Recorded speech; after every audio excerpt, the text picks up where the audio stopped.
ऐसा क्या हुआ कि आपको फेडरल शरीयत कोर्ट में पिटीशन दायर करनी पड़ी सेकंड मैरिज के हवाले से? पहली बीवी का कह ही नहीं रहे, हम तो कह रहे चेयरमैन यूनियन काउंसिल से, और वो अगर जस्टिफिकेशन बना समझे को इजाज़त दे देगा, लेकिन ये भी खिलाफ है। ये वाई भाई चेयरमैन यूनियन काउंसिल से क्यों इजाज़त लें?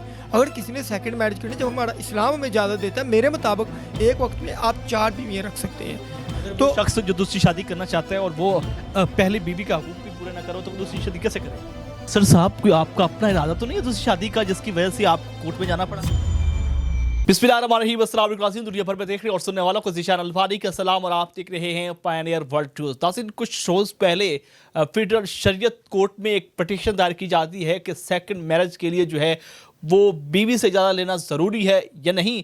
इस हवाले से मुदस्सिर चौधरी एडवोकेट हमारे साथ मौजूद हैं। इससे पहले जो है बहुत सारे केसेस देख चुके हैं, जिस तरह डॉक्टर अब्दुल कदीर खान का केस देखा और रिसेंटली जो है मारूफ जो ड्रामा निगार हैं जनाब खलीलुर रहमान कमर साहब का केस भी देख रहे हैं। इनसे बात करते हैं और जानते हैं कि आखिर क्या हुआ कि फेडरल शरीयत कोर्ट में पिटीशन दायर करने पड़ी सेकंड मैरिज के हवाले से। अस्सलाम वालेकुम। जी वालेकुम अस्सलाम। सर कैसे हैं? जी अल्हम्दुलिल्लाह। सर मुझे बताइएगा कि आखिर ऐसा क्या हुआ कि आपको फेडरल शरीयत कोर्ट में पिटीशन दायर करनी पड़ी सेकंड मैरिज के हवाले से? देखिए, जो फेडरल शरीयत कोर्ट बनी होती है, जब भी कोई कानून जो इस्लाम के ख़िलाफ़ बनेगा तो फेडरल शरीयत कोर्ट का एक हमें आइनी हक दिया हुआ है कि आप वहाँ पे पिटीशन दायर कर सकते हैं।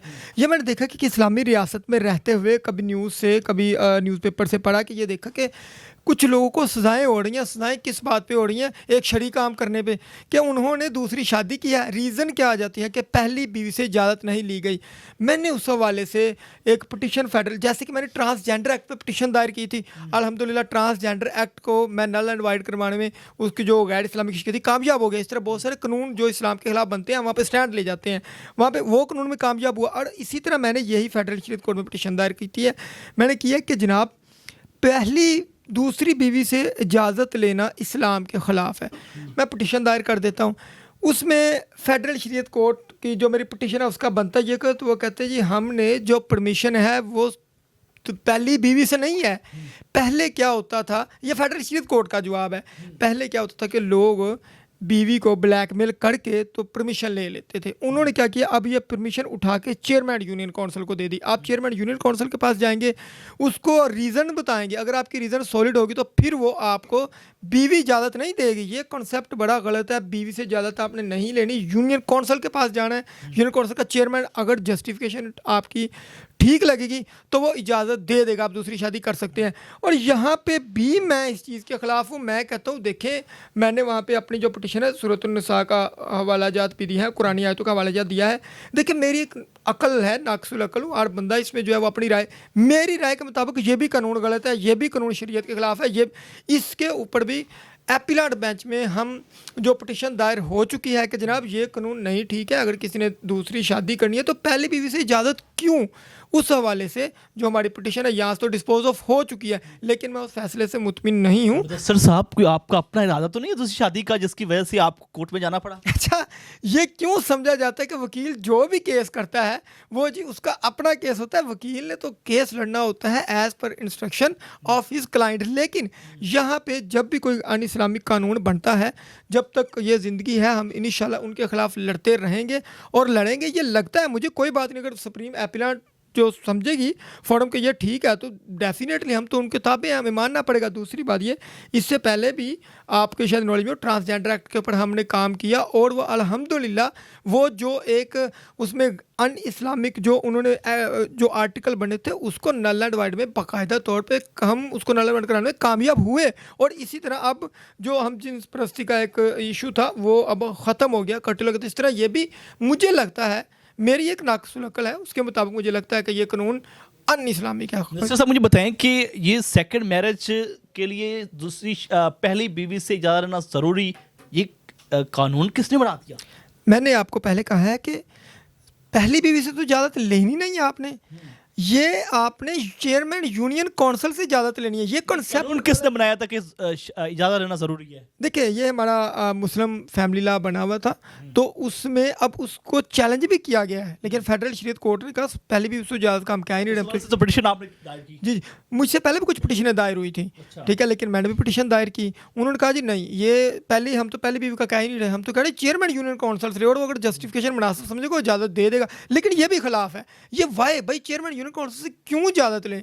अगर किसी ने सेकंड मैरिज करनी, जब हमारा इस्लाम हमें इजाज़त देता है, मेरे मुताबिक एक वक्त में आप 4 बीवियाँ रख सकते हैं, मेरी अक्ल के मुताबिक। हो सकता है मैं मतलब गलत भी हूँ, अगर तो वो शख्स जो दूसरी शादी करना चाहता है और वो पहली बीवी का हकूक भी पूरे ना करो तो वो दूसरी शादी कैसे करे? तो फिर इसीलिए चेयरमैन यूनियन काउंसिल का उन्होंने रखा हुआ है ना कि वो जस्टिफिकेशन देगा। लेकिन आज भी सजा हुई है, किसी को 11 माह सजा हुई है और 2.5 लाख रुपए जुर्माना हुआ है। अब माँ 11 माह सजा हुई क्यों? उसने पहली बीवी की इजाज़त से, यूनियन काउंसिल की इजाज़त से के बगैर उसने दूसरी शादी की थी। अभी आज ही लाहौर की किसी अदालत से फैसला आया है। तो मतलब ये देखें ना, ये मेरा नहीं ख्याल, आपका पॉइंट बड़ा वैलिड है कि अगर पहली बीवी के हकूक पूरे नहीं कर रहा तो दूसरी शादी। देखें, इस्लाम में सबसे पहले लिखा गया है कि अगर तुम बराबरी कर सको तो ये काम करना है, ठीक है। अगर बराबरी नहीं कर सकते तो बिल्कुल नहीं करना, फिर तो इंसान अल्लाह का भी गुनहगार है। और जो हमारा कानून है वो इसमें भी है कि अगर हकूक पूरे नहीं करता तो फैमिली कोर्ट में आप जा सकते हैं। आपने शरीयत के हवाले से बात की और आपने कहा कि शरीयत के मुताबिक जो है वो दूसरी शादी करने के लिए बीवी से इजाज़त लेना ज़रूरी नहीं है। क्या आपकी इस केस पर, जिस तरह आपने पिटीशन दायर की, कुछ उलमाए कराम ने भी आपकी सपोर्ट की इस वजह से? मैंने आपको एक बात पहले कही है कि मेरी अकल के मुताबिक, ठीक है, मैं बार बार एक बात कर रहा हूँ, मेरी अकल के मुताबिक मुझे जहाँ तक समझ लगी, बिल्कुल मेरे कुछ उस्ताद मोहतरम हैं, मुफ्ती हैं, कारी असलम साहब हैं, उनसे और काफ़ी सारे लोगों से मैंने मामलत ली। बल्कि मुफ्ती तारक मसूद साहब के अगर आप बयान सुने, वो तो खुल्ला कहते हैं कि ये है ही गलत है, ये है ही बिल्कुल गलत है। और जो उन्होंने खुद 4 शादी कर रखी हैं। अच्छा, ये मेरे नॉलेज में नहीं है, बल्कि उनके कॉन्सेप्ट तो और भी बहुत ज़्यादा है। वो तो कहते हैं कि मतलब कि जो मर्द के अफेयर चल रहे होते हैं, बीवी को माफ़ कर देना चाहिए, आगे बढ़ना चाहिए, दूसरी शादी किसी की दूसरी बीवी बन जाए, तीसरी बन जाए, कोई इतना मसला नहीं है। अच्छा, मैं अपनी नक्स उल्मा बिल्कुल, मैंने जब भी कोई फेडरल शरीयत कोर्ट में, ये बड़ा सेंसिटिव मैटर होता है, मैं कभी भी उल्मा के, अपने उस्ताद मोहतरम जो हमारे, जिनसे मैंने कुरान पाक की तर्जमा तफसीर पढ़ा है, उनकी मुशावरत के बगैर मैं आगे नहीं चलता। तो उनसे मुशावरत से उन्होंने कहा है कि बिल्कुल ये है भी है, मतलब कि ये तो एक जर्नल सी बात है, कॉमन सी बात है। तो मेरा ख्याल मैरिज के हवाले से जो है आपने पिटीशन तो दायर कर दिया है, कुछ शादी का इरादा है? नहीं, मेरा शादी का ऐसा कोई इरादा नहीं है। हम लोग ठीक चल रहे हैं, अल्हम्दुलिल्लाह, अल्लाह की ज़ात का बड़ा करम है। क्या लगता है ये पिटीशन जो आपने दायर किया और ये केस आप जीत जाएंगे? देखिए, अल्हम्दुलिल्लाह, मैंने अब तक जितने भी इस तरह के जो शरई मामलात लेके गया हूँ, अल्लाह ताला की ज़ात ने कामयाबी दी है। तो मुझे पूरी उम्मीद है, क्योंकि मैं बड़ा उस पे अपने कॉन्सेप्ट पे क्लियर हूँ, तो इसलिए मुझे उम्मीद है, यकीन है कि मैं इसको अपना मनवाने में कामयाब हो जाऊँगा। बल्कि जब ये मैंने पिटीशन दायर करता हूँ तो अनएक्सपेक्टेडली बहुत से लोगों ने स्वात से, पेशावर से, कहाँ से, गूगल से मेरा नंबर ढूंढ के मेरे साथ रब्ते किए हैं। तो मतलब बड़े खुश हैं कि यार वकील साहब ने तो हमारा बड़ा वो आपने देखा होगा उस दिन तो सारी पूरे हर न्यूज़ चैनल की, पूरे पाकिस्तान की हेडलाइन में यही था, और अगले दिन हर न्यूज़ पेपर की इतनी बड़ी कटिंग लगी हुई थी कि जनाब वो कानून को चेंज हो गया है। तो अगर हमें इस्लाम से बाहर तो हमने जाना नहीं है, ठीक है। और दूसरा, फेडरल शरीयत कोर्ट भी इसीलिए बनेगी कि अगर इस्लाम से बाहर कोई कानून बनता तो आप चले जाएं इसमें, वो मैं जा चुका हूँ। नसर साहब मुझे बताएं, पहले डॉक्टर अब्दुल कदीर खान का केस लड़ा, फिर ट्रांसजेंडर केस आ गया, फिर खलील रहमान कमर, ये सारे केस किस तरह आप हल कर लेते हैं? बस सर, अल्लाह हल करवाता है। हमारे इंसान के जो हाथ में सिर्फ होती है कोशिश, बाकी फैसला तो मेरी अल्लाह ताला की ज़ात की तरफ से होता है। शुक्रिया नाज़रीन, आपने गुफ्तगू सुनी। मुदस्सिर चौधरी एडवोकेट हमारे साथ मौजूद थे। बड़े केस लड़ चुके हैं, डॉक्टर अब्दुल कदीर खान का केस लड़ा, उसके बाद फिर ट्रांसजेंडर केस जो है वो काफ़ी सोशल मीडिया पर हाईलाइट हुआ। अब जो है फेडरल शरीयत कोर्ट में जा चुके हैं और वहाँ पर पिटीशन दायर की है सेकंड मैरिज के हवाले से कि वहाँ पर जो है पहली बीवी से इजाज़त लेना जो है वो ज़रूरी नहीं है। इस हवाले से जो है ये बड़े मुतहरिक है और खलील रहमान कबर का केस भी लड़ रहे हैं। आप इस हवाले से क्या कहते हैं? अपनी राय का इज़हार कमेंट सेक्शन में कीजिए। अपने मेज़बान चैनल बारी को पायनियर वर्ल्ड न्यूज़ से इजाज़त दीजिए। अल्लाह निगहबान।